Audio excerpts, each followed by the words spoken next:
In today's news, government announces major reforms to streamline Asanda medicine access. Stelco reveals that work is underway to implement real-time billing services. And the Supreme Court proceeds with Anti-Defection Act case following hearings.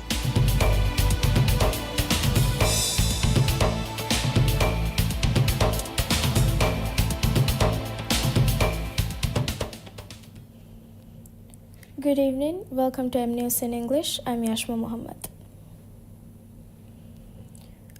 President Dr. Mohammad Muiz has unveiled comprehensive changes to the Asanda healthcare system, aiming to ensure uninterrupted access to medicines while reducing the financial burden on patients. The reforms were approved during Sunday's cabinet meeting following recommendations from the Ministry of Health. The reforms include 11 key provisions. A mechanism will be established to ensure all prescribed medicines in the country are registered under Asanda. Treatment guidelines will be finalized to standardize medical care. STO pharmacies will ensure uninterrupted availability of all medicines on the approved drug list. STO will receive authority to import medicine through Asanda empaneled foreign hospitals under Maldives Food and Drug Authority MFDA guidelines, with plans to establish direct sourcing relationships with manufacturers. The Ministry of Foreign Affairs will take on an expanded role in facilitating medicine imports. 4 new GP clinics in Male will ensure steady medicine distribution through STO pharmacies. This system will be implemented across regional and island hospitals, with STO providing medicines upon request for any unavailable items. Hospital inpatients will have direct access to medicines through STO. Doctors will gain access to a new dashboard currently under development, displaying real-time medicine availability at STO facilities. Doctors will be thoroughly briefed on these system-wide changes. An MFDA digital tracking system will be implemented, enabling patients to monitor medicine availability and location through their prescriptions. The Ministry of Health will oversee service delivery and address related concerns. These reforms build upon measures introduced in 2024, which included implementing bulk procurement for higher quality medicines and establishing price controls for 250 medicines to curb long-standing unfair trade practices.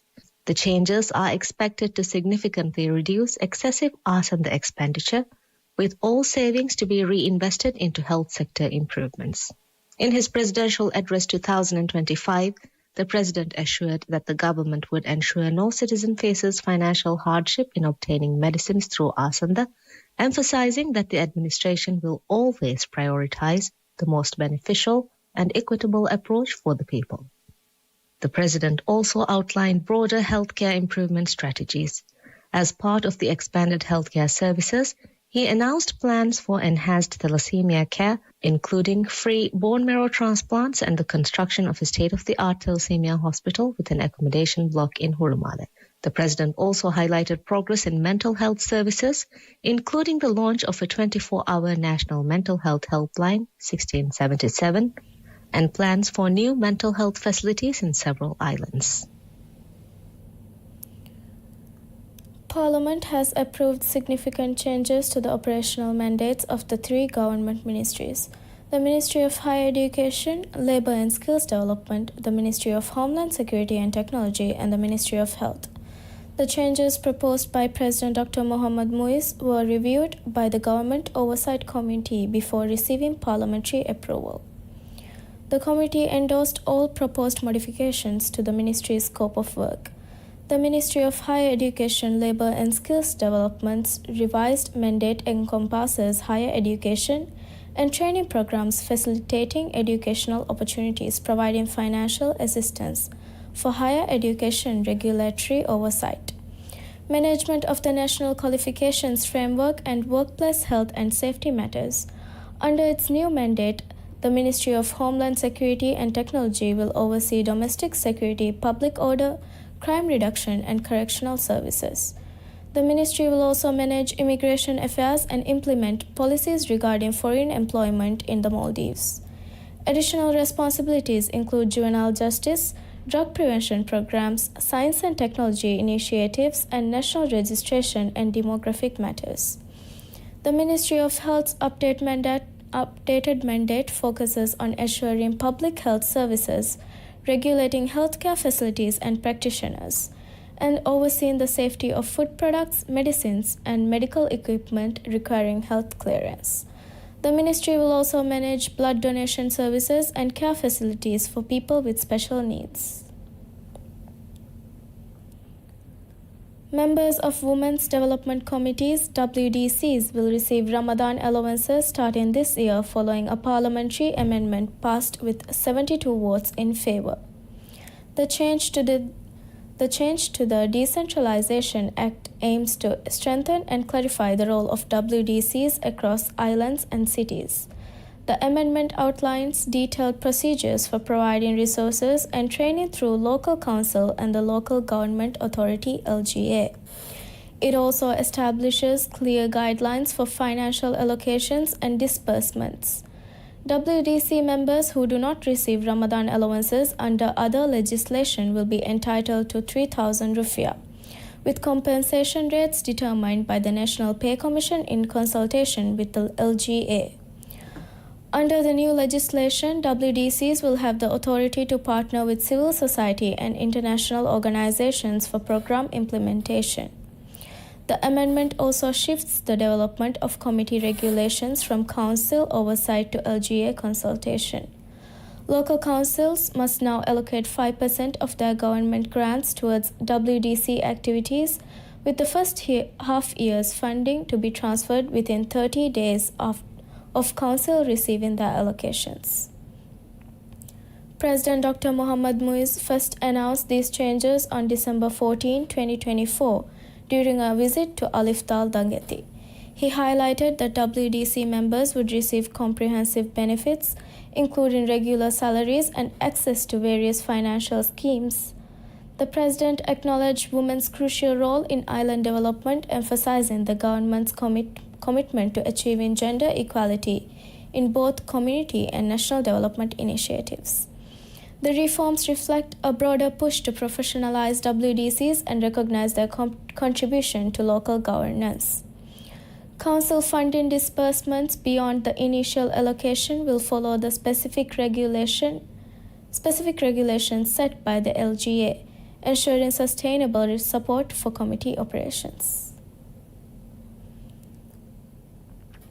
The Supreme Court proceedings are underway on a plea challenging a constitutional amendment, anti-defection, that allows members of parliament to lose their seats if they defect, are expelled from their party, or if they were elected as independents and subsequently join a political party. The petition was filed by Ali Hussein, a former member of parliament from the Kendu constituency, who seeks to overturn the provision.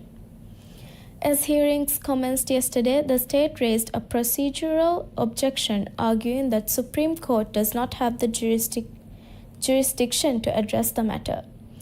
According to the state's position, if an amendment is legally passed by Parliament without procedural irregularities, it cannot be subject to review by Supreme Court.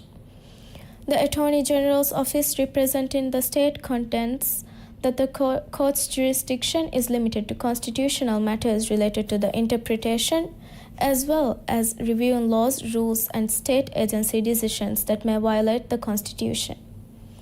During today's proceedings, the full bench of the Supreme Court took note of the procedural objection and decided to address it alongside the main issue.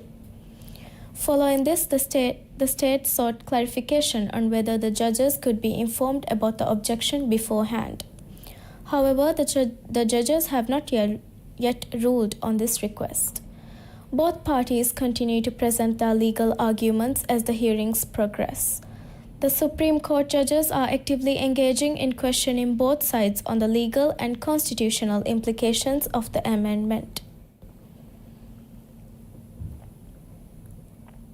The Minister of Foreign Affairs of Maldives, Dr. Abdullah Khalil, will embark on a 4-day official visit to Sri Lanka starting today, following an invitation from Sri Lanka's Minister of Foreign Affairs, Foreign Employment and Tourism, H.M. Vijita Herath, during his stay from February 18 to 21. Minister Dr. Halil is scheduled to meet with Sri Lanka's top leadership, including President Anura Kumara Dissanayake and Prime Minister Dr. Harini Amarasuriya. The visit will feature formal discussions with Minister Herat to strengthen bilateral relations. The foreign minister's agenda includes engaging with the Maldivian diaspora in Sri Lanka and meetings with the country's private sector to explore potential partnerships across various industries. The minister will be accompanied by a delegation comprising Foreign Secretary Fatmat Inaya and Additional Secretary Amnat Abdullah Didi from the Ministry of Foreign Affairs. We'll be back after a short break.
Welcome back.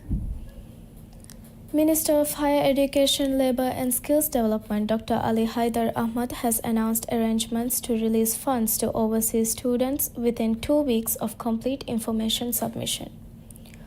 Speaking at the Parliament's Social Affairs Committee, Minister Dr. Haidar explained that delays in fund disbursement occur when students submit incomplete information or apply too close to payment deadlines. Meeting deadlines become difficult with late submissions as the ministry must verify and confirm certain requirements before releasing funds. However, with complete information, funds are released within 1 to 2 weeks. While the ministry has not announced specific timeframes, they generally process payments within this period of receiving complete applications. Mariam Mohammed, a ministry representative, explained that overseas student loans and scholarship funds are disbursed biannually. For loan recipients, the first payment includes tuition fees and 6-month stipend, while the second covers the remainder. For presidential scholarship recipients and other scholarship holders, tuition fees are released upon university invoice receipts, with living allowances paid biannually. Stelco's General Manager Ibrahim Nasheed has announced that the company is working to implement real-time customer billing to address delays in electricity bill delivery. Speaking on MMTV's Bodo Khabar program, Nasheed explained that meter reading and bill delivery has always involved time delays, noting this as a historical challenge in the process. He revealed that they have begun installing smart meters and completed initial testing, with the first shipment of smart meters expected to arrive in the Maldives by the end of February. Installation work will commence shortly after Ramadan. Nasheed explained that upon completion of the smart meter project, customers will be able to monitor their electricity consumption every 15 minutes.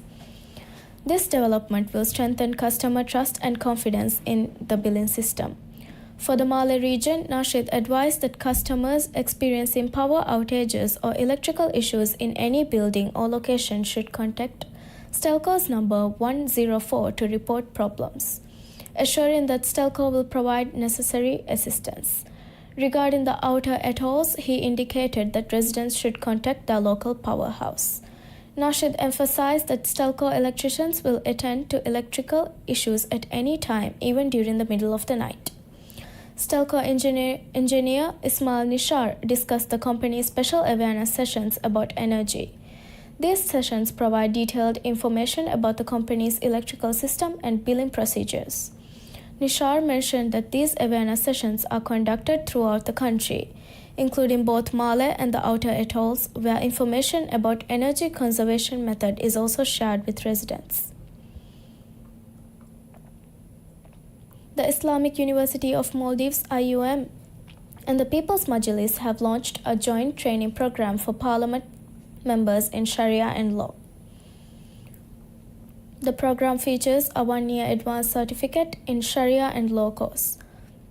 IUM has also announced that they are developing a bachelor's degree program in Sharia and law specifically for parliament members.